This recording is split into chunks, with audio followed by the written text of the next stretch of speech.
आज के युग में ये देखने को मिलता है कि भाई भाई के ऊपर हावी है और भाई भाई को देख के भी प्रसन्न नहीं है। एक बहुत अच्छी कथा है, शिव के ही भक्त की एक कथा है। दो भाई थे, एक बड़ा एक छोटा। बड़ा भाई थोड़ा 10-5 साल ज्यादा बड़ा होगा तो इसलिए थोड़ा मालिकाना हक रखता था, लेकिन उसकी पत्नी बहुत अच्छी थी।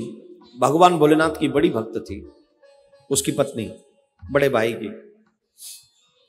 छोटे भाई की पत्नी सीधी सादी थी और सीधा भी था, छोटा भाई भी सीधा ही था, लेकिन बड़ा भाई बड़ा तेज था। मां बाप दोनों थे नहीं, मां बाप दोनों जा चुके थे, दोनों पधार गए थे।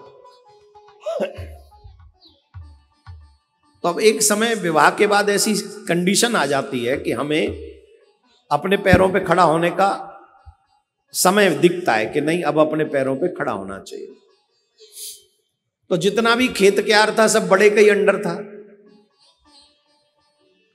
घर मकान भी उसी के अंडर, एक कमरा उसको दे रखा था पूरे घर में। तो एक दिन छोटे भाई ने कहा कि भैया अब परिवार थोड़ा बड़ा हो रहा है तो जो हमारा हिस्सा हो वो हमको दे दो, हम अपनी परिवार को, फैमिली को चलाएं। बड़े भाई ने कहा तेरा हिस्सा, तू कब से हिस्सेदार हो गया? इतना मेहनत हम करते, इतना हम संभालते हैं, रात दिन मेहनत करते रहते हैं, तब जाके सब इकट्ठा हुआ है। तुम हिस्से की बात करते हो हमसे? कोई हिस्सा नहीं। छोटे भाई ने कहा भैया देखो आप सब करते हो, आप ज्यादा रख लो, थोड़ा सा तो दे दो जिससे हम अपना परिवार संभाल। बोले कुछ नहीं मिलेगा तुम्हें जो करना है अपने बल पे करो, यहां से कुछ नहीं मिलना। हालांकि वो पैतृक संपत्ति थी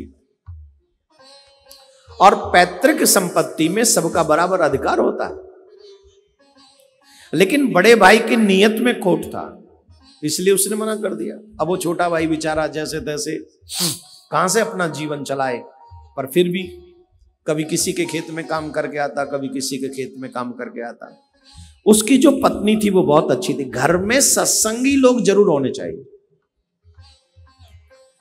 व्यक्ति अगर सत्संगी होगा ना, सही माने में सत्संगी, दिखावटी सत्संगी नहीं, सही माने में, सही माने में अगर सत्संगी होगा व्यक्ति तो अपनी आंखों से बुरा नहीं देखेगा वो किसी का, चाहे अपना ही कोई व्यक्ति बुरा करे। उसकी पत्नी सत्संगी थी। उसकी पत्नी बोली पति से, ये तुम ठीक नहीं कर रहे हो, इससे भूत बावन भोलेनाथ रुष्ट हो जाएंगे, भोलेनाथ रुष्ट हो जाएंगे इससे। तुम जानते नहीं हो, भाई का धन खाकर व्यक्ति कभी सुखी नहीं होता। अगर तुम भाई का धन खा भी लोगे ना तो अगले जन्म में तुम्हें बैल बन के चुकाना पड़ेगा। इसलिए अपने भाई का कोई हक मत खाओ, दे दो। अरे ज्यादा नहीं दे सकते, थोड़ा बहुत तो दो कम से कम, है तो तुम्हारा भाई, क्यों इसको दुख दे रहे हो तुम? तो आप तो जानते हैं जो धर्म के पथ पर नहीं चलते हैं उन्हें धर्म के पथ पर चलने वाले लोग भी पसंद नहीं है। तो वो कहते ज्यादा बादा शिव भक्त बनती है तू, अपना तेरा दिमाग खराब हो गया सत्संग में जा जाके, पागल हो गई है तू।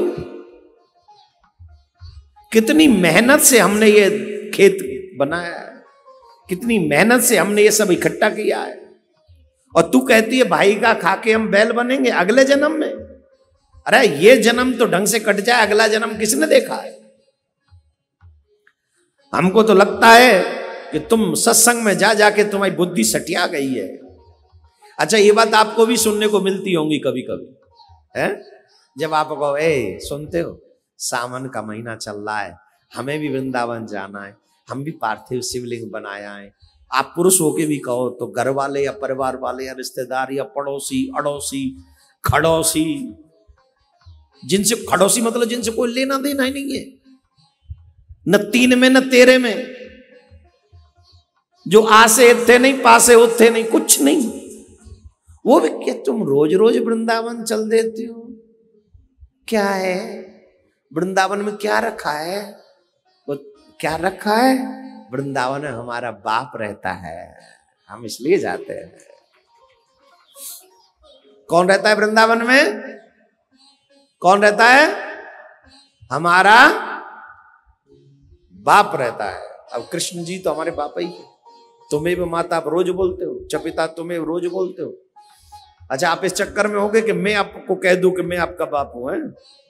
हाँ मुझे पता है, बहुत सेल्फिश लोग बैठे हैं। फिर तुम हिस्सा मांगोगे हमसे, पहले बेटा बनोगे फिर हिस्सा मांगोगे, इसलिए हम वो चक्कर में पड़ने नहीं देंगे ना तुम्हें। हम पे है का जो हिस्सा मांगेगो, ले ले जो कछु है सो सब तुम आओ का राधे राधे बोलना पड़ेगा। ऐसे नहीं, जोर से बोलो। कहां थे हम? हमारा बाप रहता है इसलिए हम वृंदावन आते हैं, और अपने पिता के साथ और मां के साथ तो हमेशा रहना चाहिए,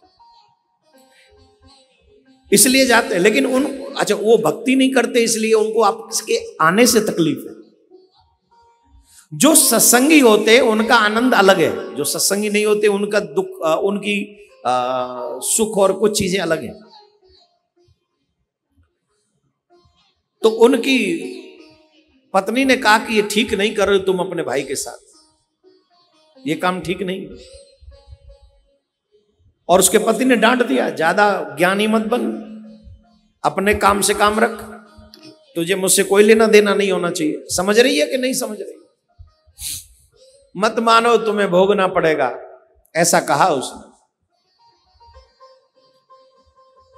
उसका जो भाई था वो इधर उधर खेतों में काम करता था, दूसरों के जाया करता था, और इसके भाई को भी लोगों के काम की जरूरत पड़ती थी कि काम आके करें खेती में।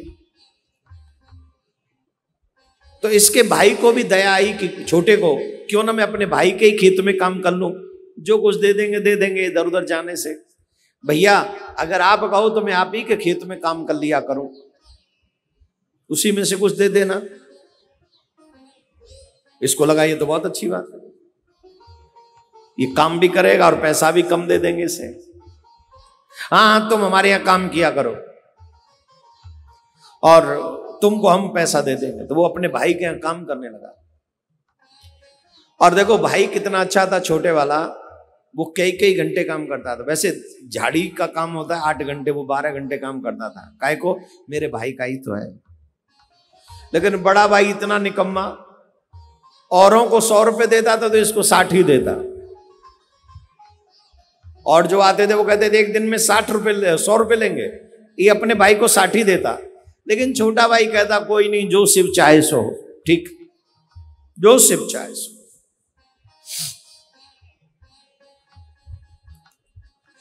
उसकी पत्नी उसे डांटती रहती, तुम ये अनर्थ मत करो, तुम ये अनर्थ मत करो, मैं बता रही हूं तुम्हें चुकाना पड़ेगा। वो नहीं मानता था। जो व्यक्ति धन के लोभ में लालची हो जाता है वो किसी की अच्छी बातों को नहीं मानता, कभी नहीं मानता। हमारे गांव में कहावत है, पंचन की बात सिर माथे, पनारो मेरो नहीं रहेगो। पनारो समझते हो किसको कहते? पनारो किसको? आजकल पनारे खूब बह रहे हैं, छत पे लगते पनारे, और पनारे बारिश में चुचाते हैं। जीवन भर कभी काम नहीं आते पूरी साल, लेकिन जब बारिश आती है तब वो काम आते हैं। छत का सारा पानी उस पनारे के माध्यम से बह जाता है। तो हमारे गांव में ब्रज में कहावत है, पंचन की बात सिर माथे, पनारो मेरो नहीं रहेगो। लालची आदमी ऐसा ही होता, तुम्हें जो कहना कह लो, मैं तो ऐसा ही रहने वाला हूं। खूब पत्नी ने समझाया, वो नहीं समझा। और देखो संयोग से उसके कोई बच्चे भी नहीं थे, कोई बच्चा नहीं। छोटे को शिवजी पे भरोसा था, बड़े को नहीं था। संयोग हुआ एक दिन अचानक से उसकी मौत हो गई, बड़े की मर गया। कुछ दिन बाद उसकी पत्नी भी मर गई। हालांकि जब तक पत्नी रही खूब सेवा देवर ने करी। अब वो सारा धन उसी का हो गया, खेत भी उसी का, मकान भी उसी का, क्योंकि बच्चे कोई थे ही नहीं। वो अपने भाभी और भैया को बड़ा याद करता था, इतना अच्छा था, बहुत याद करता। वो कभी नहीं शिकायत नहीं करता बहुत बुरे थे हमसे, ऐसा व्यवहार ना, उसे कोई मतलब नहीं, बड़ा सरल आदमी। देखो हम यहां एक और बात सिखा दें आपको, सीख लो।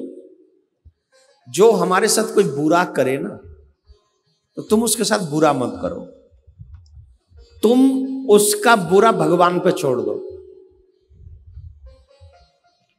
एक बात सीख लेना, जिसने तुम्हारे साथ बुरा किया है, तुम उसका उतना बुरा नहीं कर सकते जितना भगवान कर सकता है। तुम्हारी पावर कितनी है, कर क्या लोगे तुम, तुम्हारी सामर्थ्य कितनी है, तुम ज्यादा कुछ नहीं कर सकते। अरे मैं तो कहता हूं तुम बद्दुआ भी मत देना, और उसका जो परिणाम उसे भोगना पड़ेगा, क्योंकि भगवान जब देर से देता है ना, तो मैं ब्याज के देता है। और तुम भी अगर किसी का बुरा कर रहे हो, तुम्हें भी वही मिलेगा। यू विल हैव टू पे विद कंपाउंड इंटरेस्ट, विद ब्याज के। भगवान की चाकी चलती धीरे है, लेकिन पीसती चकाचक बारीक वाला है, अच्छा खासा पीसती है। इसलिए जब कोई तुम्हारा बुरा करे, तो भगवान से कहना, प्रभु तुम जानो तुम्हारा काम, हमने तो सह लिया, हम तो यही समझ के सह लेंगे कि हमारे कर्मों का ही फल है, ऐसा। अब उसने, छोटे ने, देखो ये हुआ क्या, इसका बड़ा भाई जो बात मानता नहीं था, जो बात मानता नहीं था, वो वाकई मरने के बाद बैल बना किसी और किसान के यहां, वो बैल बना। और इसकी जो पत्नी मरी थी, वो किसी राजा के यहां राजकुमारी हुई, राजकुमारी हुई। बड़े गजब की बात है, कथा को ध्यान से सुने, बड़ी अच्छी। एक दिन छोटे भाई ने सोचा कि अब खेत बड़ा है, तो हमें एक बैल चाहिए, बैल लाना चाहिए, बैल, तभी तो खेत जोतेंगे, तभी तो खेत बोएंगे। वो बैल लेने के लिए वहीं गया जहां पर वो बड़ा भाई आया था, है? तो पूछा, भैया ये बैल बेच रहे? बोले हाँ बेच रहे हैं। कितने का है? बोले कि देख लो, देख दाख के ठीक ठाक दाम दे दो। बोले ठीक है, दे दो, ले लो, ले लो। ले आया, ले आया। लेकिन पिछले जन्म में भी माल चोर तो था ही है, दूसरे का धन खाने वाला था। इस जन्म में भी आलसी था। अब इसे क्या पता ये खेत मेरा है, इसे क्या पता ये भाई मेरा है? नहीं, ये खेत में जोतने के लिए बैल को अपना छोटा भाई लेके जाता, 2-4 राउंड लगाता और झट फैल जाता वहीं खेत में, वहीं फैल जाता वो।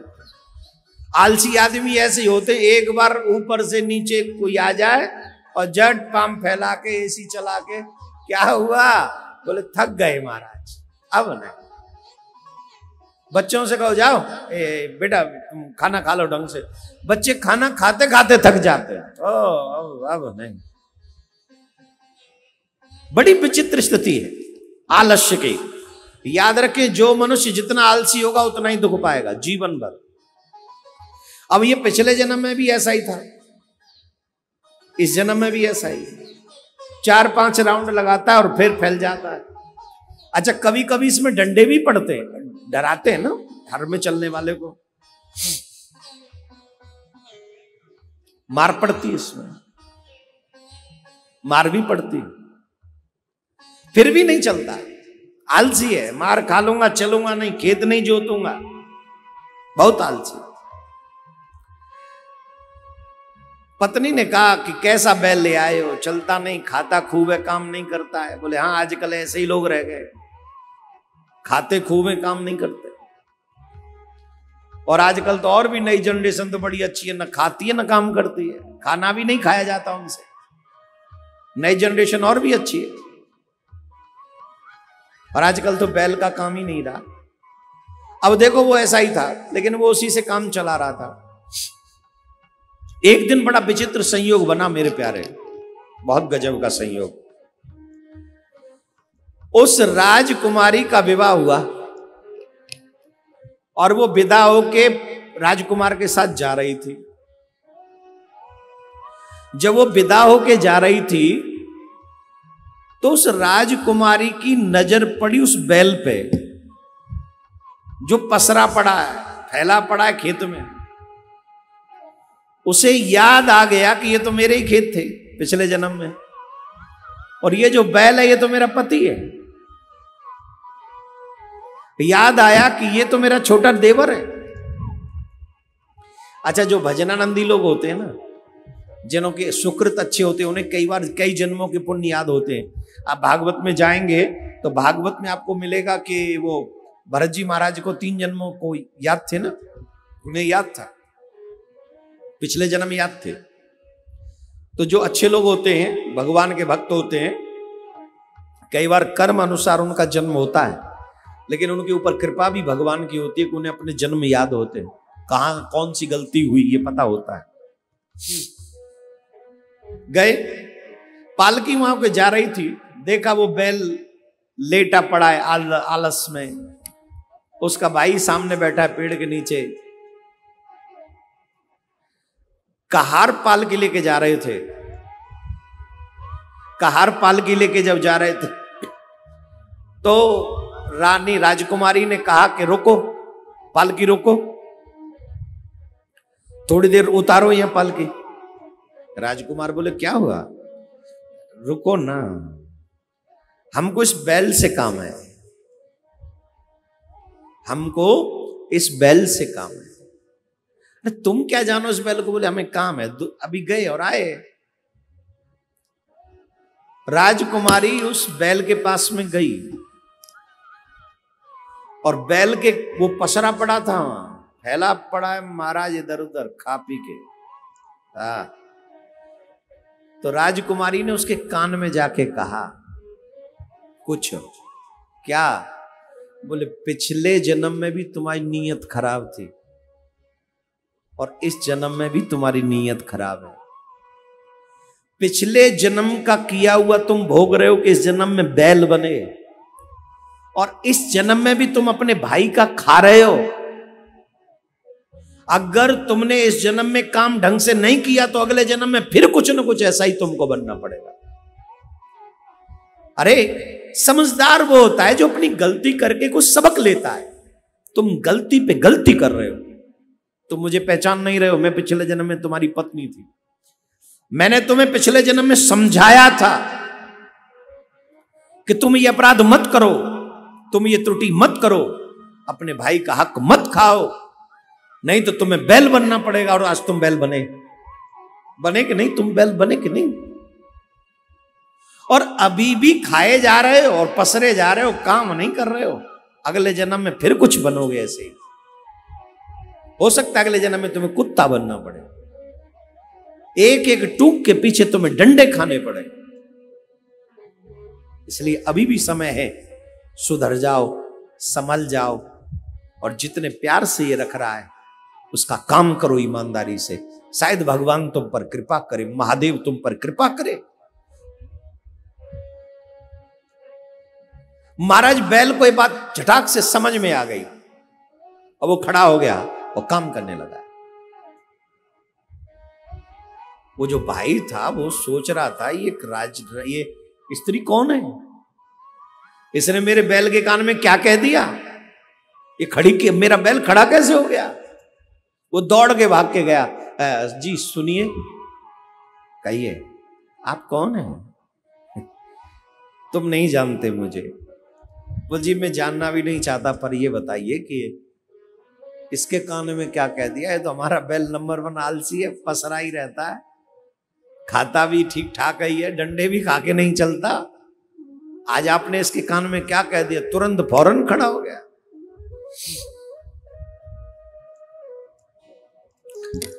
उन्होंने कहा तुम हमें पहचानते नहीं हो, हम पहचान रहे हैं, हम पिछले जन्म में तुम्हारी भाभी थे, और ये हमारा पति है, तुम्हारा बड़ा भाई, तुम्हारे साथ इसने बुरा किया, इसलिए इस जन्म ये बैल बना।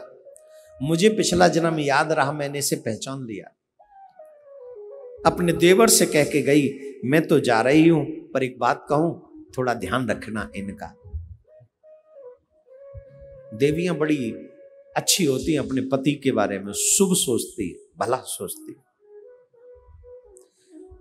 ध्यान रखना, बैल तो है पर है तो तुम्हारा पिछले जन्म का भाई। और वो ऐसा कह के चली गई। अब बेचारे को हल में लगाने में तकलीफ हो उसे, मेरा बड़ा भाई है। अब तो जो सांटा वांटा रखता था ना मारने के लिए, वो भी अलग रख दिया, नहीं भैया बड़ा भाई है। लेकिन अब बड़े भाई को किसी और चीज की जरूरत नहीं होती थी, अब वो ईमानदारी से मेहनत करता था, रात दिन मेहनत करता था, और अपने इसी जन्म में सभी पापों से मुक्त हो गया। बोलो राधे राधे। जोर से बोलना पड़ेगा, और जोर से बोलना पड़ेगा। आप इस बात को समझिए, मनुष्य जीवन अगर मिला है तो किसी के साथ बुरा मत करो, फरेब मत करो, धोखा मत करो, और भाइयों के साथ तो बिल्कुल भी नहीं। तो ये कहानी हमें सिखाती है कि महादेव किसी के साथ बुरा नहीं होने देते। जो महादेव के भक्त होते हैं, महादेव उनका न्याय उनके साथ अवश्य करते हैं। किया कि नहीं? इस कथा में न्याय हुआ कि नहीं?